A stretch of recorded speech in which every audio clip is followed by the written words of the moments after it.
அண்ணா பல்கலைக்கழக சம்பவம் ரொம்ப பரபரப்பா போய்க்கிட்டு இருக்கு. அத பத்தி உங்க கருத்து என்ன? இது சமூக சார்ந்த கேள்வி. அண்ணா பல்கலைக்கழகம் சம்பவம் பற்றிய நமது கருத்து. இதுக்கு நம்ம கருத்து சொல்ல விரும்பலைன்றது தான் கருத்து. காரணம் என்னன்னா, எவன் கருத்து சொல்கிறான்னா அவனுக்கே பிரச்சனைகள் வரும். அதனால் பல பேர் ஒதுங்கி இருக்கிறாங்க.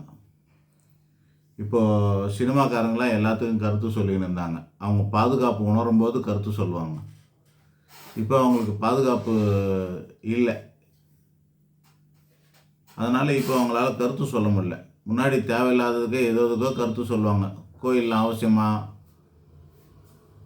அதை விட மருத்துவமனை கட்டலாம், ஸ்கூல் கட்டலாம், இப்படிலாம் சொல்லிகிட்டு இருந்தாங்க. எவ்வளோ சினிமாக்காரங்க வாய் திறந்து பேசிகிட்டு இருந்தாங்க. இன்றைக்கி ஏதாவது ஒரு சினிமாக்காரங்களாச்சும் பேசுகிறாங்களா பாருங்கள்? யாரும் பேச மாட்டாங்க.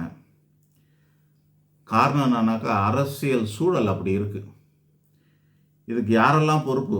இந்த சம்பவத்துக்கு சம்மந்தப்பட்டதில் யாரெல்லாம் பொறுப்புன்னா, முதல் பொறுப்பு பெற்றோர்கள், ரெண்டாவது பொறுப்பு சம்பந்தப்பட்டவர்கள், மூன்றாவது பொறுப்பு சமூகம், நான்காவது பொறுப்பு அரசு, ஐந்தாவது பொறுப்பு நிர்வாகம், யூனிவர்சிட்டி நிர்வாகம், ஆறாவது பொறுப்பு அரசியல், ஏழாவதா மீடியா. இப்படி ஏகப்பட்ட பேர் இதில் பொறுப்பு மீறல்கள் இருக்கு. அதனால் இவ்வளோ பேரையும் நம்ம குற்றம் சொல்ல வேண்டியது இருக்கும். அப்படி இவ்வளோ பேரையும் நம்ம குற்றம் சொன்னாக்கா நாம் நிம்மதியாக இருக்க முடியாது, இருக்க விட மாட்டாங்க. அதனால் அந்த ரிஸ்க் எடுக்கிறதுக்கெல்லாம் நமக்கு நேரம் இல்லை. ஸோ இதுக்கு நம்ம கருத்து சொல்ல விரும்பலை. இந்த கேள்வியை நிறுத்திக்குங்க. ஆனால் இன்றைக்கி நம்ம ஆஃபீஸ்க்கு முன்னாடி ஒரு நடந்த சம்பவம் இது. ஆஃபீஸு கேமரா இருக்கிறது தெரியாமல் ஒரு சின்ன பசங்க 2 பேர், ஒரு 40 வெயிட் இருக்கும் அந்த பொண்ணு, 15-16 கிலோ, இது 15-16 வயசு இருக்கும். அந்த பொண்ணு அந்த பையன்கிட்ட ரொம்ப க்ளோஸாக நின்று பேசிக்கிட்டு இருந்தாங்க. நான் கேமராவில் பார்த்துட்டு போய் கிட்ட போனால் அந்த பொண்ணு அவன்கிட்ட என்னை லவ் பண்ணுறான்னு ரொம்ப டார்ச்சர் பண்ணுது. ரொம்ப கையை பிடிச்சி இழுத்துக்கிட்டு கேட்டுக்கிட்டே இருக்கு. அதை பார்க்கும்போது உங்களுக்கு எப்படி இருந்தது? வயிறெல்லாம் எரியுது. இப்படியெல்லாம் பண்ணுறாங்களே, அதுவும் பப்ளிக் பிளேஸில். இங்கே வீடு இருக்குது, பக்கத்தில் ஆளுங்க இருக்காங்கன்ற தெரிஞ்சே அந்த பசங்க பண்ணுதுங்களேன்றப்ப கஷ்டமாக இருக்குது. அதை பெற்றவங்க பார்க்குறப்ப அவங்களுக்கு எவ்வளோ மன சங்கடமாக இருக்கும். இதை பற்றி நீங்கள் என்ன நினைக்கிறீங்க? இதுக்கு ஒன்றும் பதில் சொல்கிறேன். இந்த சம்பவத்துக்கு நம்ம பதில் சொல்லுவோம்.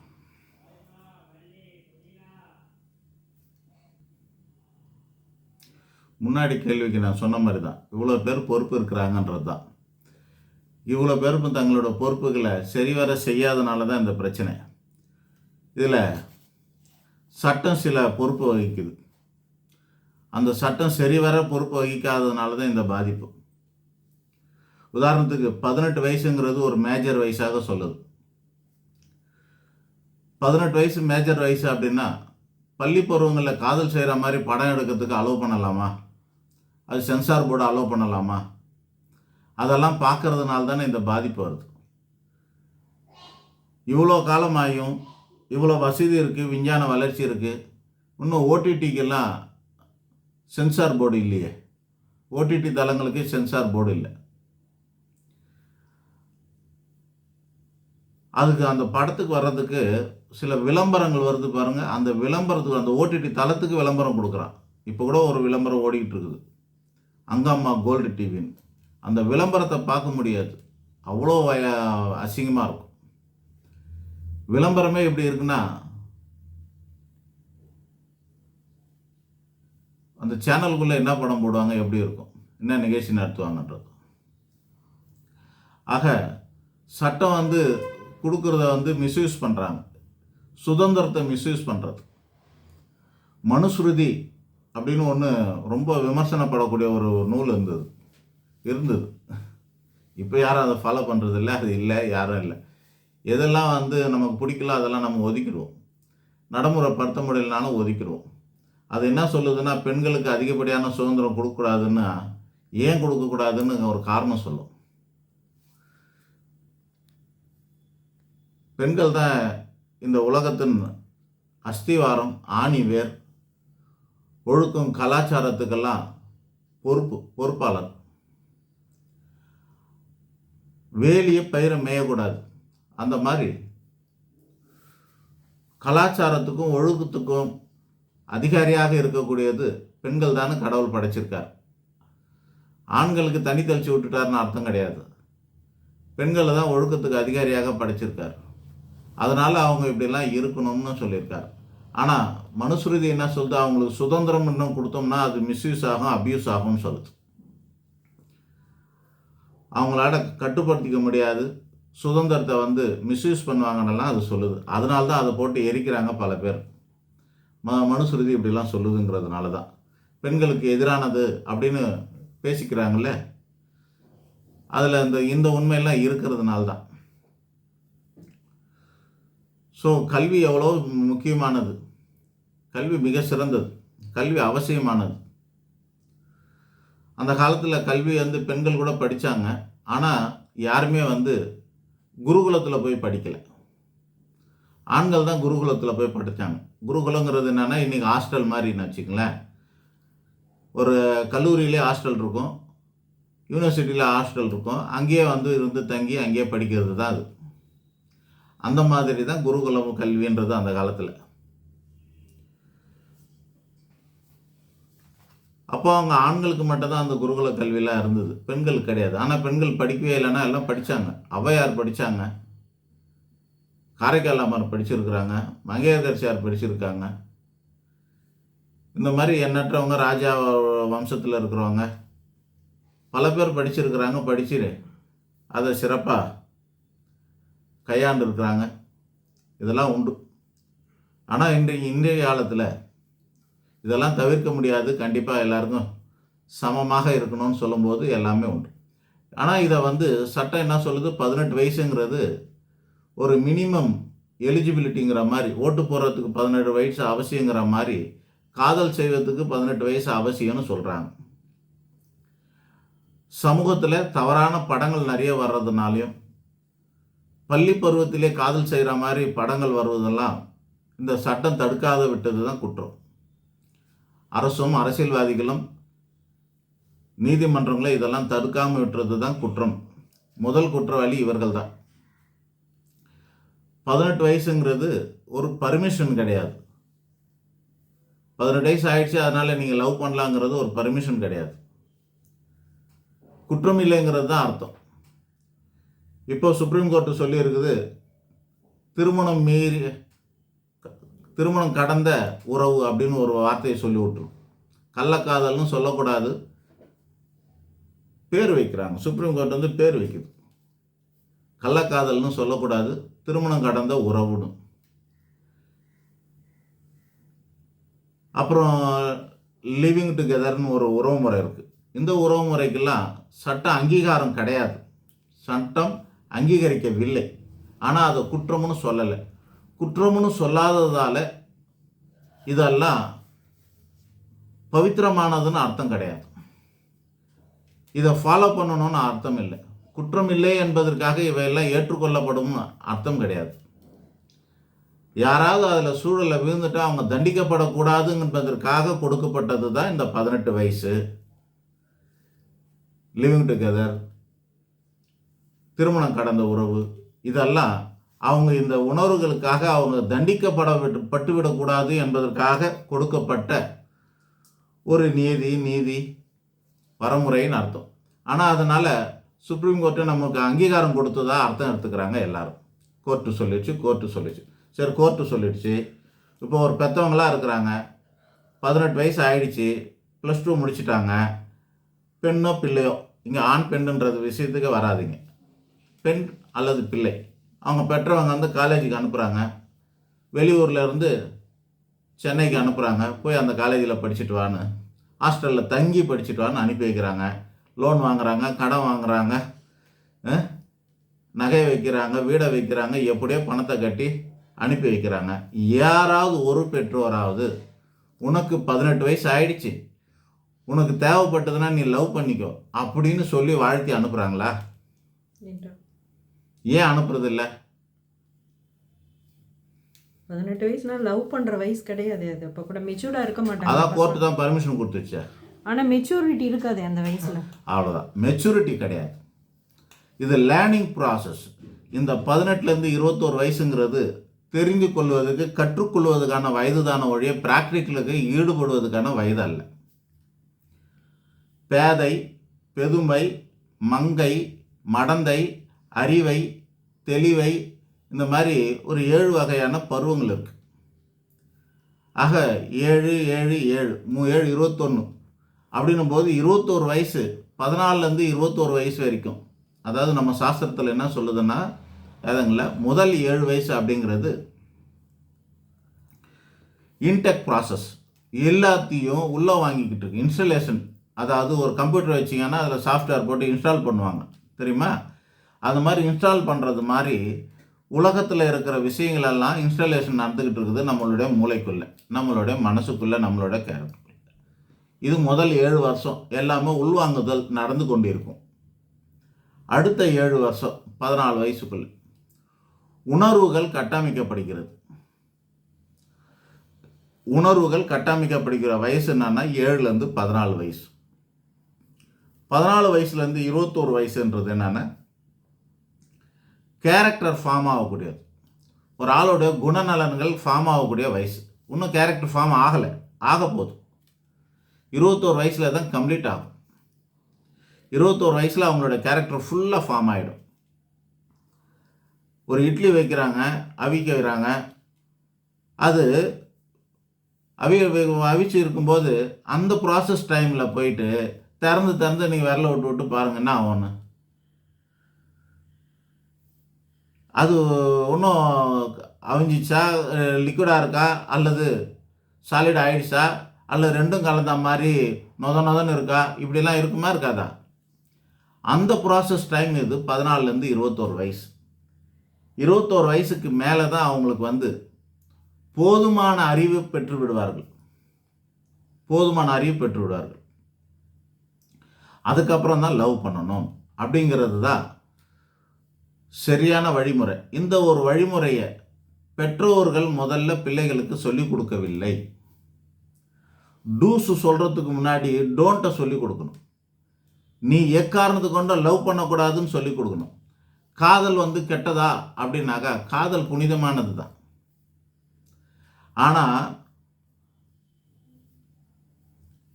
மெச்சூரிட்டி இல்லாதவங்க காதலிக்கும் போது அது கூவமாக மாறிப்படும். காதல் என்ன மாறு புனிதமானது தான். ஆனால் மெச்சூரிட்டி இல்லாதவர்கள் குளிக்கும்போது தான் அந்த காதலே கூவமாக மாறி போகுது. ஏன்னாக்கா ஒரு ஃப்ரெண்டு இருக்காங்க, அவங்க எதுக்காக இருக்கிறாங்கன்னு தெரியும்.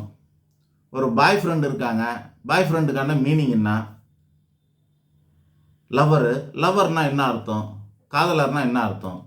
எதுக்காக தேவைப்படுது? லவ் பண்ணுறதுக்கான முழு நோக்கம் என்ன? ஒரே நோக்கம்தான், ஃபிசிக்கல் நீடு தான். உடல் ரீதியான தொடர்பு மட்டுமே அவர்களுக்கு தேவைப்படுது. உடல் ரீதியான உறவு மட்டுமே தேவைப்படுது. அதுக்கான வழிமுறையாக தான் இந்த காதலாக வச்சுருக்காங்க. உள்ளமும் கலப்பதே காதல்னு தான் அகத்திணை கூறுகிறது. அகநானூறு கூறுது. தமிழோட கலாச்சாரம் இது. உள்ளமும் கலப்பதே கலவியலாகும். உடலும் கலப்பது கற்பியலாகும். அதை அகத்தினை 2ஆக பிரிக்கிறாங்க, கலவியல், கற்பியல். கற்புங்கிற வார்த்தை ஒரு பேச்சுக்கு கூட சினிமா டைலாக்ல வர்றது இல்லைங்க அப்பெல்லாம். கற்புங்கிற வார்த்தை ஒரு பேச்சுக்கு கூட சினிமா டைலாக்ல வசனங்களில் எழுதுறதே இல்லை யாருமே. எல்லாம் 80க்கு முன்னாடி போயிடுச்சு, 80ஸ்க்கு முன்னாடியே போயிடுச்சு. கற்பழிப்புங்கிற சமாச்சாரமோ வரலாம். அந்த காலத்து சினிமாவில் பாருங்கள், 80s 90s வரைக்கும் கூட பார்க்கலாம், 80s வரைக்கும் பார்க்கலாம். ஒரு ஹீரோ இருப்பார், ஹீரோவுக்கு ஒரு தங்கச்சி இருப்பாங்க, அவங்கள கற்பழிச்சுறாங்க, பழி வாங்குவார். அப்புறம் கொஞ்சம் 90ஸ்லாம் பார்த்தீங்கன்னா லவ் பண்ணி கற்பழிப்பாங்க, ஏமாற்றிட்டு போயிடுவாங்க, அவங்களுக்காக போராடுவாங்க. அந்த மாதிரி ஏற்கனவே ஏமாந்தாங்க போன விதின்னு ஒரு படம்லாம் ஓடிச்சு, செம ஓட்டம் ஓடிச்சு. விதின்னு சொல்லிட்டு ஒரு படம், பூர்ணிமா ஜெயராம், பூர்ணிமா பாக்கியராஜ், இன்னைக்கு அவங்க சுஜாதா இவங்கெல்லாம் நடித்த படம் அந்த காலத்தில். லவ் பண்ணி காதலின் பேரால் கர்ப்பமாகிட்டு போயிடுவாங்க. பாதிக்கப்பட்டவங்க இன்னொரு பாதிக்கப்பட்டவங்களும் வாதாடுவாங்க. இதான் அந்த படம். இப்போ அந்த மாதிரி படம்லாம் கிடையாது. அதெல்லாம் கிடையாது இப்போல்லாம். நேர்கொண்ட பார்வைன்னு ஒரு படம். அதில் நெகட்டிவ் கேரக்டர் ஒருத்தர் இருப்பான், ஒரு பையன், ஒரு எம்எல்ஏவோட புள்ளன்னு நினைக்கிறேன். அவன் என்ன பண்ணுவான், கோர்ட்டில் சொல்லுவான், இந்த மாதிரி பொண்கள் எல்லாம் இப்படி தாங்க அப்படின்னு ஒரு வார்த்தை வரும். ஹீரோவுக்கு கோபம் வந்து அவர் வந்து கடுமையாக வாதாடுவார், ஜெயிச்சு கொடுப்பார். ஆனால் அந்த ஹீரோ எந்த இடத்துலையுமே பெண்ணுக்காக வாதாடினாலும், அதாவது எந்த மாதிரியான பெண்ணுக்கெல்லாம் வாதாடி இருக்காருனாக்கா, 3 பேரும் வந்து கலாச்சாரத்தை மீறிய பெண்கள். ஓப்பன் கோர்ட்டில் 5 பேருக்கு, இதுக்கு முன்னாடி நான் 5 பேருக்கு நான் தொடர்பு கொண்டு இருக்கிறேன், உடல் உறவை வைத்திருந்தேன்னு சொல்லக்கூடிய அளவுக்கு ஒரு உன்னதமான கேரக்டர். அந்த மாதிரி பெண்ணுக்கு ஹீரோ வாதாடுவார். அதுவும் அல்டிமேட் ஹீரோ அஜித்தே வாதாடுவார். அஜித்தோட படம் நான் விரும்பி பார்ப்பேன். எனக்கு பிடிக்காத படம் அந்த ஒரு படம் தான். இந்த கேரக்டரை எதுக்கு இவர் தேர்ந்தெடுத்தாருன்னு, இந்த கேரக்டரை எதுக்கு இவர் தேர்ந்தெடுத்து, யாருக்கு சப்போர்ட் பண்ணுறாங்க? கொஞ்சம் மிஸ் ஆனால் அவருக்கு கெட்ட பேர், கொஞ்சம் தப்பாக தான் எல்லாரும் புரிஞ்சுக்கிட்டாங்க. ஸோ நம்ம எத்தனை வாட்டி கெட்டு போனாலும் நமக்கு வந்து நம்ம சட்டம் மீறலை அப்படிங்கிற எண்ணத்தை தான் அந்த பெண்களுக்கெல்லாம் கொடுத்துருக்கும். இப்படியாப்பட்ட எண்ணத்தை உருவாக்குற மாதிரியான வசனங்களை தான் வச்சு அந்த படம் எடுக்கப்பட்டது. தப்புக்கு துணை போகக்கூடாது. இப்போது ரோட்டில் ஒருத்தன் ஒரு 5 மணிக்கு ஒரு அம்மா, ஒரு 50 வயசு ஒரு லேடி, 50 வயசு பெண் 5 மணிக்கு வாக்கிங் போகிறாங்க ரோட்டில். ஒருத்தன் என்ன பண்ணுறான், பின்னாடியே வேகமாக பைக்கில் வந்து செயின் அறுத்துக்கின்னு போகிறான். நம்ம வீடியோவில் பார்க்குறோம், சிசிடிவி கேமராவில் மாட்டியதை பார்த்துரும். அறுத்துட்டு போனான். குற்றவாளி யார் சொல்லுங்கள்? திருடி போனவன் குற்றவாளி. ஆனால் பாதுகாப்பற்ற சூழ்நிலையில் இருந்தது யார்? தமிழ்நாட்டில் 1 லட்சம் போலீஸ் இருக்குது, 8 கோடி மக்கள் இருக்காங்க. ஒவ்வொருத்தருக்கும் பாதுகாப்பு கொடுப்பாங்களா போலீஸ்காரங்க? அவங்க 24 ஹவர்ஸ் வேலை செய்ய முடியுமா? 3 ஷிஃப்டாக போட்டு வேலை செய்கிறாங்க. எப்படி முடியும்? எவ்வளோ பேருக்கு ஒரு போலீஸை போட முடியும்? ஒரு தெருவுக்கு ஒரு போலீஸ் போட சொல்கிறாங்களா? எப்படி பாதுகாப்பு கொடுக்க முடியும்? போலீஸ் ரவுண்ட்ஸ் போயின்னு தான் வந்துன்னு இருக்குது. அப்போது 5 மணிக்கு வாக்கிங் போகிறது தப்பு கிடையாது. நம்ம இவ்வளோ பெரிய செயினை போட்டு போகிறோம், பாதுகாப்பு இல்லை, கூட ஒரு ஆளாச்சும் துணைக்கு போகணும், அல்லது நல்லா போத்திக்கிட்டு போகணும், வழக்கமாக போத்திக்கிட்டு போகணும். நீங்கள் இந்த நகை கடைக்காரங்களாம் இருப்பாங்க, சின்ன சின்ன நகை கடைக்காரன், பெரிய பெரிய நகை கடைக்காரெல்லாம் கூட இருப்பாங்க. சின்ன நகை கடைக்காரனே சொல்கிறேன். அவன் வீட்டுக்கு ஒரே ரூட்டில் போக மாட்டாங்க. கடையை சாத்திட்டு அந்த நகை கடைக்காரன் அவன் வீட்டுக்கு ஒரே ரூட்டில் போக மாட்டான். ஏன்னா அவனை நோட் பண்ணிட்டு வருவாங்க, பல பேர் அவனை ஃபாலோ பண்ணிட்டு வருவாங்க, பணம் எடுத்துகிட்டு போடுவாங்க, பணத்தை நிறைய எடுத்துகிட்டு போகிறாங்க, ஒரே ரூட்டில் போக மாட்டாங்க. ஹோல்சேல் வியாபாரிங்க, நகை வியாபாரிங்க, நகையை எடுத்துகிட்டு பேக்கில் போட்டுக்கிட்டு வண்டியில் போட்டுக்கிட்டு வியாபாரம் பண்ண போவாங்க. அப்படி போகிறவங்க ஒரே ரூட்டில் போக மாட்டாங்க. ஏன்னா அவனை ஃபாலோ பண்ணலாம் யார் வேணாலும். எவ்வளோ அலர்ட்டாக இருக்கிறாங்க, எங்கேயாவது பாதிக்கப்படுறாங்களா பாருங்கள். அவங்களாம் இவ்வளோ நகை போட்டுன்னு போகிறவங்க, எடுத்துகிட்டு போகிறவனுங்க, நகை இவ்வளோ பணம் எடுத்துன்னு போகிறவன், இவ்வளோ நகை எடுத்துன்னு போகிறவங்கலாம் பாதிக்கப்படுறது இல்லை. அபூர்வத்தில் அபூர்வமாக இருக்குது. ஆனால் ஒத்த செயின் போட்டுன்னு போகிறவங்க ஏன் மாட்டிக்கிறாங்க? பாதுகாப்பு இல்லை, அவங்களே பாதுகாத்துக்கல. நல்லா இழுத்து மூடிட்டு, கழுத்தெல்லாம் நல்லா மூடிட்டு 5 மணிக்கு போகிறோம். அந்த நேரத்தில் நடமாட்டம் கம்மியாக இருக்கும். உங்களுக்கு தெரியுமா, 5 மணிக்கு போலீஸ் வந்து வாக்கிங் போகணுன்னு, இது வாக்கிங் போகிற நேரத்தில் வந்து ரவுண்ட்ஸ் போகணுன்னு ஒரு ஸ்டேஷன்லேயும், ஒரு ஜோன்லேயும், ஒரு ரேஞ்சிலையும் சுற்றிக்கிட்டு தான் இருக்காங்க. ஒரு எஸ்ஐயுமே போலீஸ்காரங்க சுற்றிக்கிட்டு தான் இருக்காங்க. எங்கெல்லாம் அதுக்கு வாய்ப்பு இருக்கோ அந்த இடம்லாம் சுற்றிக்கிட்டு தான் இருக்காங்க. அவங்க டியூட்டிக்கு ஒரு போலீஸ் டிபார்ட்மெண்ட்டில் இருக்கிறவங்களுக்கு தெரியும். அவங்களும் அவங்க வேலையை செஞ்சுக்கிட்டு தான் இருக்கிறாங்க. அப்போ நாம் தான் நமக்கு மேலே அக்கறை எடுத்துக்கணும். எல்லா பொறுப்பையும் அரசாங்கத்துக்கு மேலே கொடுக்க முடியாது, போலீஸ்காரங்க மேலே கொடுக்க முடியாது. நம்ம மேலே அக்கறை எடுத்துக்கணும். அதுபோல் இந்த விஷயத்துக்குமே பாதுகாப்பணும். ஏன் இப்படி நேரடியாக குற்றம் சொல்கிற மாதிரி தெரியுது உங்களுக்கு அப்படின்னாக்கா, நான் சொல்கிறேன், பொது இடங்களில் காதல் பண்ணுறதுக்கு அரசாங்கம் பர்மிஷன் கொடுத்துருக்கு. பார்க்கில் உட்காந்து பேசுங்க, நீங்கள் ரொமான்டிக்காக பேசிக்கிங்க, ஒன்றும் சொல்ல மாட்டாங்க. பீச்சில் உட்காந்து ரொமான்டிக்காக பேசிங்க, ஒன்றும் சொல்ல மாட்டாங்க. புதர் சந்தில் உட்காந்து ரொமான்டிக்காக பேசுங்க, ஒன்றும் சொல்ல மாட்டாங்க. ஈசிஆர் ரோட்டில் லெஃப்டில் தோப்பில் உட்காந்து ரொமான்டிக்காக பேசிக்க ஒன்றும் சொல்ல மாட்டாங்க. ஆனால் பொது இடங்களிலே உடலுறவு வைத்துக் கொள்வது சட்டவிரோதமா இல்லையா? பொது இடங்களிலே உடல் உறவு வைத்துக் கொள்வது சட்டவிரோதம். பொதுப்படியாக வைத்துக் கொள்ள விட்டாலும் பொது இடங்களில் புகைப்பிடிப்பது சட்டவிரோதம். பொது இடங்களிலே மது அருந்துவது சட்டவிரோதம். பொது இடங்களிலே உறவு வைத்துக் கொள்வதும் சட்டவிரோதம். அப்போ முதல் குற்றவாளி யாரு? பொது இடங்களில் இதை செய்யறதுனால தானே தப்பு. அப்போ என்ன பண்ணுறது? அதான் ஒரு ரூமாக போட்டிருக்கானுங்களா, 100 ஒரு மணி நேரத்துக்குலாம் ரூம் கொடுத்துருக்காங்களே. மேலை நாட்டுக்காரனுங்க தான் நம்ம கலாச்சாரத்தை சீரழிக்கிறதுக்காக ரூம் எல்லாம் 1 ஹவருக்கு ஒரு ரூமுக்குலாம் கொடுக்குறானுங்க. அவர் கணக்கில் எல்லாம் அவர் பேஸில் எல்லாம் ரூம் வாடகைக்கு விட்றானுங்களே. ஒரு 4 செவத்துக்குள்ளேயோ அல்லது உங்களுக்குன்னு சொந்தமான இடங்கள்லையோ இருந்தால் யாரும் எதுவும் கேட்க போகிறதில்ல, எந்த தவறும் நடக்க போகிறதில்ல. இதுதான் பாதுகாப்பு.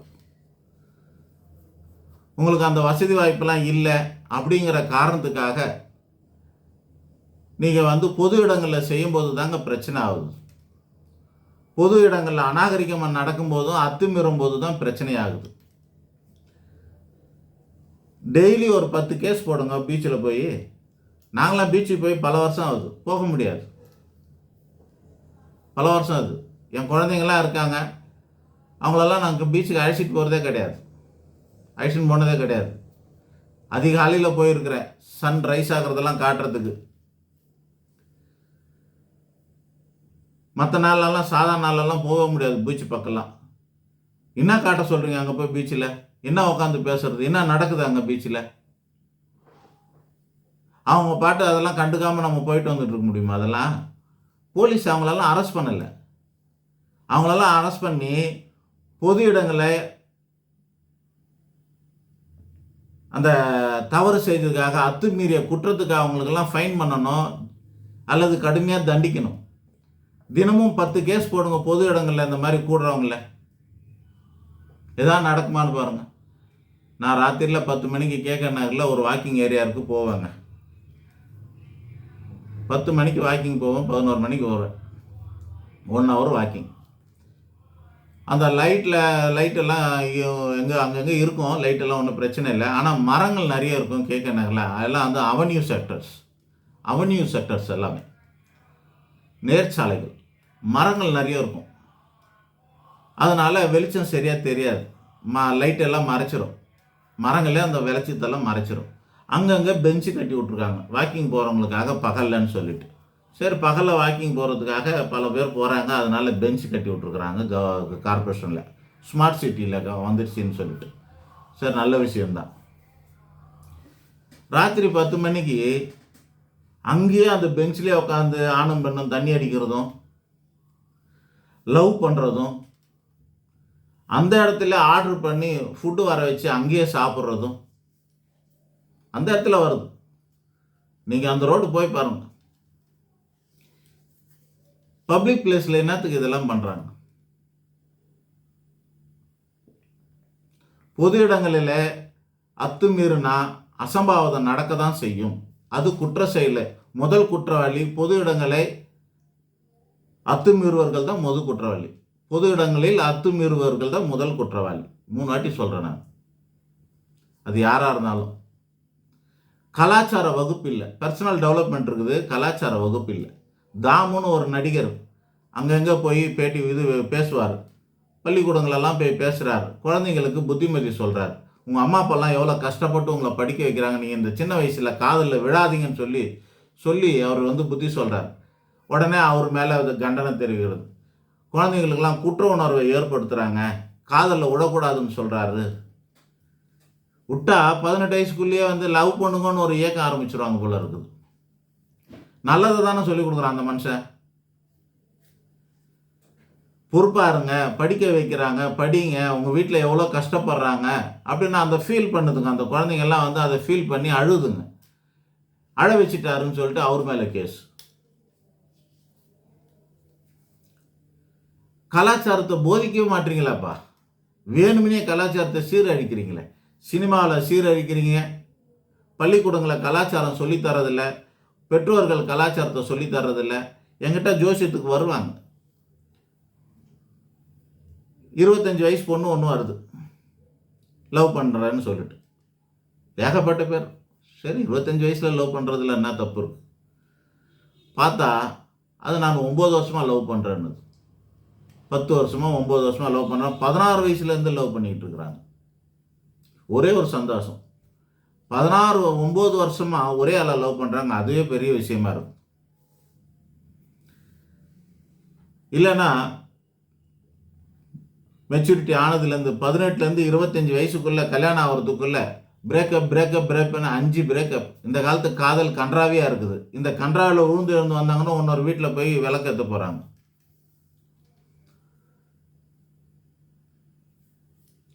இன்னொன்று அப்படிதான், ஆம்பளை பசங்களை அதெல்லாம் தெரிஞ்சாதான். என் ஃப்ரெண்டு ஒருத்தனுக்கு பிரேக்கப் ஆயிடுச்சு அப்படின்னாக்கா உடனே அவனோட ஃப்ரெண்டு அந்த பொண்ணை லவ் பண்ணி கல்யாணம் பண்ணிக்கிறாங்க.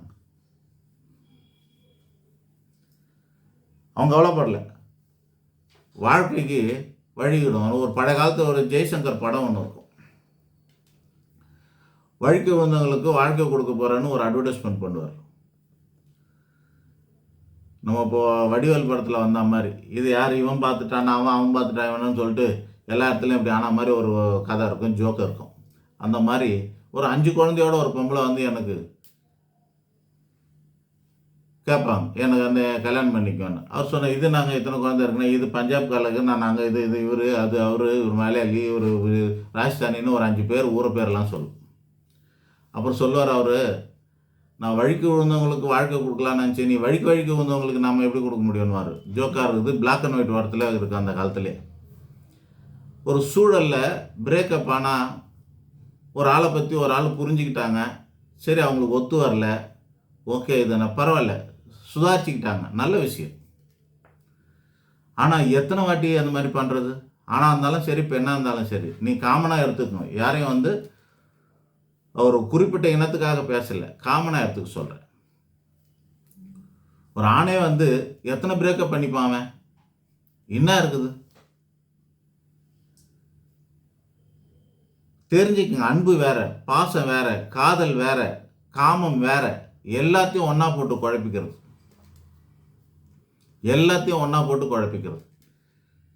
காதலோட நோக்கம் வேற, ஆனால் இப்போ இருக்கிற நோக்கம் வேற. காதல் புனிதமானது, ஆனால் இப்போ இருக்கிற காதல் கன்றாவியானது. பொறுப்பு இருக்கு எல்லாருக்கும். எல்லா குழந்தைகளும் பெற்றோர்கள் உட்காந்து லவ் பண்ணுறது தப்பு இல்லைம்மா, லவ் பண்ணுறது தப்பு இல்லை தம்பி, ரெண்டுத்தையும் சேர்த்து சொல்கிறேன் பார்த்துங்க, நல்லா மென்ஷன் பண்ணிங்க. ஒரு குறிப்பிட்ட இனத்துக்கு மட்டும் சொல்லலை, பெண்ணுக்கு மட்டும் சொல்லலை, பையனு கூட உட்காந்து பேசுங்க. ஒரு ஆதங்கம், என் குழந்தைங்கள்லாம் செட்டில் ஆகிடுச்சிங்க, நாங்கள் சேஃப்டியாக செட்டில் ஆகிட்டோம்னு சொல்லிட்டு நமக்குன்னா இந்த கம்னு இருக்கு, நமக்கு விருப்பம் இல்லை. ஒரு ஆதங்கம், இந்த சொசைட்டி மேலே நமக்கு ஒரு ஆதங்கம். எவ்வளோ கவுன்சிலிங் பண்ணுறோம் இங்கே வரவங்களுக்கு, தப்பு எது சரி எதுன்னு. ஒரு பொண்ணு அந்த மாதிரி வருது, ஃபஸ்ட் இயர் 3 மாதம் தான் ஆகுது காலேஜுக்கு போய். அந்த பொண்ணுக்கு பற்றி கொஞ்சம் அட்வைஸ் பண்ண சொல்லி அவங்க அம்மா அப்பா கூப்பிட்டு கவுன்சிலிங் வைக்கிறாங்க. நம்ம அதுக்கு காதலை பற்றியெல்லாம் தப்பு இல்லாமல் இது இப்படி இருந்தால் இப்படி இருந்தால் இப்படின்னு சொல்லி கொடுக்குறோம். அவங்க அந்த பொண்ணு கேட்குது, எங்கள் காலேஜில் என் கிளாஸில் 66 பேர் படிக்கிறாங்க, அதில் ஒரு 35 பேர்களுக்கு பாய் ஃப்ரெண்ட் இருக்காங்க, அப்போ அவ்வளோ பேரும் தப்பு பண்ணுறாங்களான்னு கேட்குது. என்ன சொல்கிறது அவங்களுக்கு? சொசைட்டி மொத்தமாக இப்படி 50% மேலே கெட்டு போய் கிடக்கும்போது ஒரு பொண்ணை மட்டும் நம்ம கலாச்சாரத்தை போதிச்சு என்ன பிரயோஜனம் இருக்குது? ஒரு பொண்ணுக்கு மட்டும் கலாச்சாரத்தை போதனை கொடுத்து என்ன பிரயோஜனம் இருக்குது? ஒட்டுமொத்த வகுப்புக்கே சொல்லிக் கொடுக்கணுமா இல்லையா கலாச்சாரத்தை? நீங்கள் படிக்க வந்துக்கிறீங்க, இப்போ இந்த மாதிரி தான் இருப்பாங்க, ஆனால் அவங்களுக்கு தெளிவு வராது. தெளிவு வர்றது 21 வயசு ஆகணும், அப்போ உங்களுக்கு புரியும் இப்போ இது பண்ணக்கூடாது. இதெல்லாம் சொல்லிக் கொடுக்கணுமா இல்லையா? பெற்றவங்களுக்கு தெரியல. ஏன்னா பெரும்பாலான பெற்றவங்க இளம் வயசுலேயே காதல் பண்ணிட்டு கல்யாணம் பண்ணவங்க. நீங்கள் ஒன்று தெரிஞ்சுக்கங்க, நம்ம பழமொழியெல்லாம் பெண்களுக்கே தான் இருக்குது. அப்படி தான் வச்சுக்கிறாங்க. நூலை போல சேலை தாயை போல பிள்ளைன்னு. தாய் 8 அடி பாஞ்சா குட்டி 16 அடி பாயணும். எல்லாமே அப்படி தான் வச்சுக்கிறாங்க. அன்னைக்கு 18 வயசுலேயே அல்லது அந்த இளம் வயசுலேயே லவ் பண்ணாங்க. உடனே அவங்க அம்மா அப்பாலாம் கல்யாணம் பண்ணி கொடுத்தாங்க, கல்யாணம் பண்ணிக்கிட்டாங்க. ஸோ அவங்க காதல் தப்பு இல்லைன்னு நினைப்பாங்க. அதனால் தன்னோட பெண்ணுக்கு காதலை பற்றி அவங்க கெட்ட விதமாக சொல்லிக் கொடுக்க முடியாது. ஒருத்தர் 2 பேர் தான் நான் தான் தப்பு பண்ணிட்டேன் நீயாச்சும் நல்லா இருன்னு சொல்லி கொடுப்பாங்க. ஃபீல் பண்ணியிருந்தாங்கன்னா, தப்பு நடந்திருந்ததுன்னா, சரியான ஆளுக்கு செலக்ட் பண்ணாமல் இருந்திருந்தா அப்படி தான். மற்றவங்களால் அந்த மாதிரி சொல்லித்தர முடியாது, அப்படியே சொல்லித்தர மாட்டாங்க. மீதி பேரெல்லாம் சொல்லி கொடுத்தா நாம தப்பு பண்ணோன்றது வெளியே தெரிஞ்சிருமேன்னு சொல்ல மாட்டாங்க. ஆக பெற்றோர்கள் குடிக்கிறவன் நான் குடிச்சிட்டேன்பா, நான் நல்லா குடிக்கிறேன்னு, நீ குடிக்காதரான்னு எப்படி சொல்ல முடியும்? ஒரு குடிக்காரன் இன்னொரு குடிக்காரனை உருவாக்க தான் முடியும். இன்னொருத்தனை குடிக்காம தடுக்க முடியுமா? ஒழுக்கம் போதிக்கிறதுக்கு முதல்ல ஒருத்தனுக்கு ஒழுக்கம் வேணுமா இல்லையா? அதனால முதல் பாயிண்ட்லயே பெற்றோர்கள தயங்குறாங்க. தெரியலங்கிறது ரெண்டாவது. எலிஜிபிலிட்டி இல்லை, ஒருத்தருக்கு அட்வைஸ் பண்றதுக்கான தகுதி இழந்து விடுகிறார்கள்.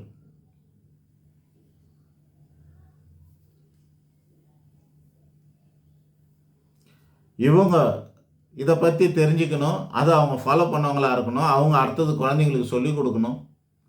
பள்ளிக்கூடங்களை இதெல்லாம் சொல்லிக் கொடுக்கக்கூடாதுன்னு ரூல்ஸ் வச்ச மாதிரி இருக்கு, யாரும் சொல்லி தர்றதில்லை.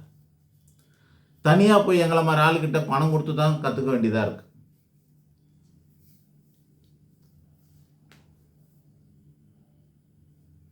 எவனோ ஒருத்தன் ஃபீஸ் வாங்கிக்கின்னு ஸ்கூலில் ஒட்டு மொத்தமாக 1000 பேருக்கு அவன் ஒழுக்கம் போதிக்கிறான் அப்படின்னாக்கா அவன் மேலே வம்பு வழக்கு போட்டு அவன் அந்த மாதிரி மோட்டிவேஷன் பண்ணக்கூடாதுன்ற மாதிரி கெடுத்துட்டு போயிடுறாங்க. துணிச்சலாக யாராவது ஒரு ஆள் இன்னைக்கு தமிழ்நாட்டில் லவ் பண்ணாதீங்கன்னு சொல்லி கொடுக்குறாங்களா? அப்படி பண்ணுறதா இருந்தால் 21 வயசுக்கு மேலே லவ் பண்ணுங்கன்னு சொல்லி கொடுக்குறாங்களா? கிடையாது. நம்ம வீட்டு பசங்களுக்கு நீங்கள் ஒரு குடிசை வீடு இருக்கும். அப்போல்லாம் இப்போ இங்கெல்லாம் சிட்டியில் இருக்கிறனாங்க குடிசை வீடை பார்க்க முடிய மாட்டேங்குது, இருக்க மாட்டேங்குது. ஒரு வீட்டில் நெருப்பு வந்துச்சுன்னா அடுத்தவங்க வீட்லேயும் தண்ணி ஊற்றிக்கணும். ஒரு பக்கம் இதை அணைப்பாங்க, இன்னொரு பக்கம் பக்கத்து வீட்டிலலாம் தண்ணி ஊற்றுவாங்க. ஏன்னா அப்படி பரவக்கூடிய தன்மை. தீய கலாச்சாரமும் அப்படி தான் பரவும். உன் கண்ணு முன்னாடி பார்க்குற எல்லா தீய கலாச்சாரமும் உன் வீட்லேயும் நடக்கும்னு அர்த்தம். சொசைட்டியில் நடக்கிற எல்லா கலாச்சாரமும் உன் வீட்லேயும் நடக்கும்னு அர்த்தம். சட்டம் ஒரு பக்கம் இருக்கட்டும், சட்டம் இருக்கிறது, தர்மம் இருக்கிறது. தர்மம் வேற, சட்டம் வேற, சமூகம் வேற. 3 பொறுப்பு இருக்குது. தர்மம் என்னத்தை பார்க்கணும்? பாவ புண்ணியம் தான் பார்க்கணும். நீ ஒத்துக்கிட்டியா, யாரும் எதாலும் பாதிக்கப்படல, ஒரே பொம்பளை 5 பேரை கல்யாணம் பண்ணிக்கலாம், இது தர்மம். இது நீ நாட்டை ஆள்ற சிஎம்மா இருக்கிறியா, இருந்துட்டு போ. 5 பேரை கல்யாணம் பண்ணிக்கணும்னு ஆசைப்படுறியா, 3 பேரை கல்யாணம் பண்ணிக்கணுமா? ஆனால் யாருமே கேஸ் போடாத வரைக்கும் உனக்கு பிரச்சனை கிடையாது. நீ 3 பொண்டாட்டியோட கூட நீ வாழலாம். துணை, இணை, மனை அப்படின்னு மனைவி, துணைவி, இணைவின்னு 3 பேரை கூட வச்சுக்கலாம். சட்டம் ஒத்துக்குது. அது தர்மம் தான். அது தர்மத்துக்கு உட்பட்டது. யாருமே அதை எதிர்க்கலை, யாருமே பாதிக்கப்படலை, யாருமே எனக்கு ஒன்றும் பிரச்சனை இல்லைன்னாக்கா ஒன்றும் பிரச்சனை கிடையாது. அடுத்தவங்க பாவம்ன்றது அடுத்தவங்க பாதிக்கப்பட்டதான் பாவம். ஸோ அது வேற. சட்டம்ங்கிறது என்ன சொல்லுது? ஒரு கல்யாணம் ஆயிடுச்சுன்னா அதை டிவோர்ஸ் பண்ணாதான் இன்னொரு கல்யாணம் சட்டப்படி அங்கீகரிக்க முடியும். இது சட்டம். பாருங்க, தர்மம் வேற, சட்டம் வேறையா இருக்கு. சொசைட்டி என்ன சொல்லும்? ஒன்றுக்கு மேலே நீ வச்சுக்கிட்டா சொசைட்டி ஒன்று கேவலப்படுத்திக்கிட்டு தான் இருக்கும். ஒன்றுக்கு மேலே வச்சுக்கிட்டா சொசைட்டி உங்களை கேவலப்படுத்திக்கிட்டு தான் இருக்கும். ஆக ஒழுக்கத்துக்கு அத்தாரிட்டி யாருன்னா சொசைட்டி, சமூகம் தான். இந்த சொசைட்டி தான் ஒழுக்கத்துக்கு அத்தாரிட்டி. சட்டத்துக்கு அத்தாரிட்டி சட்டமன்றம், நீதிமன்றம். நீதிமன்றம் தான் சட்டத்துக்கு அத்தாரிட்டி. தர்மத்துக்கு அத்தாரிட்டி தான் ஆன்மீக குருமார்கள். மாற்றி மாற்றி பேசுறதில்ல. ஈஷா நடுவில் ஒருத்தர் வந்து ஒரு பேட்டி ரீல்ஸ் பார்த்தேன். சின்னதாக ஒரு ஷார்ட்ஸ் வந்தது. ஈஷா அந்த குரு கிட்ட கேட்குறாங்க, ஒரு சின்ன பொண்ணு கேள்வி கேட்குறாங்க, லவ் பண்ணுறதுக்கு என்ன வயசுன்னு சொல்லிட்டு. அவர் சொல்கிறாரு, நீங்கள் லவ் பண்ணுறதை பற்றியெல்லாம் அதை பற்றிலாம் நான் பதில் சொல்ல மாட்டேன், ஆனால் ஒரு கதையை சொல்கிறேன்னு சொல்கிறார். இந்த மாங்காய் தோப்பு இருக்கு இல்லையா, மாங்காய்லாம் ஆரம்பத்திலே அது பூ பூத்துறோன்னாக்கா அதெல்லாம் எடுத்துருவாங்களாம். இல்லைன்னா இது சின்ன வயசுலேயே அது மாங்காய் வந்து மரம் வந்து வளராமல் போயிடும். சின்ன வயசில் பழுத்துருச்சுன்னா மாங்காயெல்லாம் காய்ச்சிருச்சுன்னா அது மரமே வளராமல் போயிடும். அதனால் நல்லா மரத்தை வளர விட்டுட்டு தான் பூ பூக்க வச்சு அதை வந்து காய் காய்க்க வைப்பாங்க அப்படின்னு சொன்னார். அது ஒரு உவமையாக அற்புதமாக சொல்லியிருக்கார். உங்களுக்கு உடல் சார்ந்த தேவைகள் இருக்குது, அதனால் நீங்கள் இந்த வயசுலேயே லவ் பண்ணுற பொழுது உங்களோட தனிப்பட்ட பிரச்சனை, அதுக்கு நாங்கள் பதில் சொல்ல மாட்டேன்றாரு ஒரு ஆன்மீகவாதி. ஏன்னா சட்டத்துக்கு மீறி அவர் சொல்ல முடியாது. ஆனால் அவர் ரெக்கமெண்ட் பண்ணுறது என்னன்னா 21 வயசுக்கு மேலே நீங்கள் லவ் பண்ணுங்க, அதுக்கு முன்னாடி வேணாம் அப்படிங்கிறார். அவரோட கடமையும் கரெக்டாக செய்கிறார். ஒரு உதாரணத்தோட, அற்புதமான உதாரணத்தோட அந்த ஷார்ட்ஸ் வந்து போட்டிருக்கார். அதனால் பெற்றவங்களுக்கு தான் முதல் ரெஸ்பான்சிபிலிட்டி. நீங்கள் ஒன்று தெரிஞ்சு வச்சுக்கோங்க, உலகத்தில், நாட்டில், சமூகத்தில் நம்மளை சுற்றி எங்காவது ஒரு தவறு நடந்துதான் அதுக்கு மூல காரணம் நாமளாகவே இருப்போம். முதல் மூல காரணம் நாமளாக தான் இருப்போம். நான் வீடை பூட்டிட்டு போகணும், பூட்டிட்டு போய் ஒருத்தன் பூட்டை உடைச்சிட்டு உள்ளே வந்தானா அவன் தான் பெரிய குற்றவாளி. ஆனால் நான் பூட்டாமல் போயிட்டேன், திறந்து வச்சுட்டே வெளியூருக்கு போயிட்டேன்னாக்கா அப்போ எவனோ உள்ளே வந்து போனான்னா முதல் குற்றவாளி நானாக ஆகிடுவேன். கேட்போமா கேட்க மாட்டோமா? நீ ஏன் பூட்டாமல் போனான்? போலீஸ்காரன்கிட்ட போங்க, ஒரு வண்டி விடுங்க. சார், நான் 2 வீலரில் வந்து காலையில் வந்து 2 பேர் வந்து தூக்கின்னு போயிட்டாங்க சார். என்னத்துக்குப்பா தூக்கின்னு போயிட்டாங்க? என்ன சொந்தமாக இல்லை சார், இஎம்ஐயில் வாங்கினேன். இஎம்ஐலாம் கட்டினியா? நீ கட்டலை. போலீஸ்காரனா திரும்ப கேட்பாரு. நீ தூக்கின்னு போனதுக்கு எஃப்ஐஆர் போட மாட்டார், சிஎஸ்ஆர்லாம் கொடுக்க மாட்டார். நீ பணம் கட்டலைன்னா தூக்கின்னு தான் போவார் அப்படின்ற வார்த்தையை தான் எல்லா போலீஸ்காரங்களும் முதல் டைலாக்காக சொல்லுவாங்க. பணம் கட்டாமல் விட்டது முதல் தப்பு, இஎம்ஐ கட்டாமல் விட்டது முதல் தப்பு, அதனால் தூக்கிட்டு போகிறாங்க.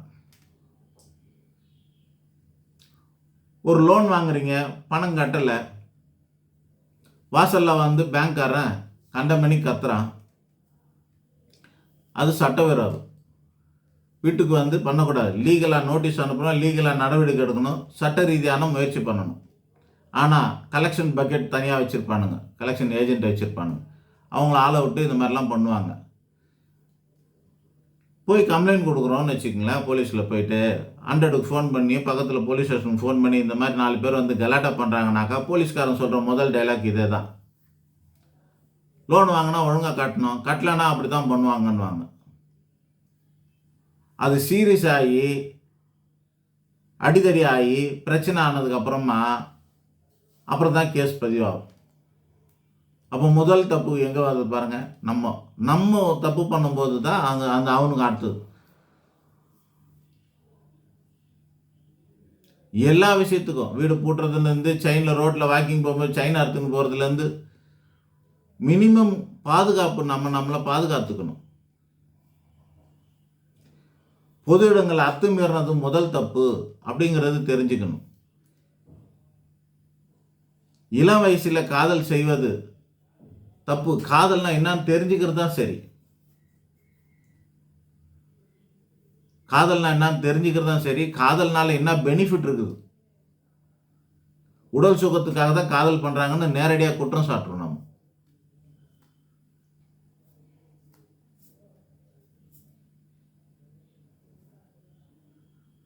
போதுமா?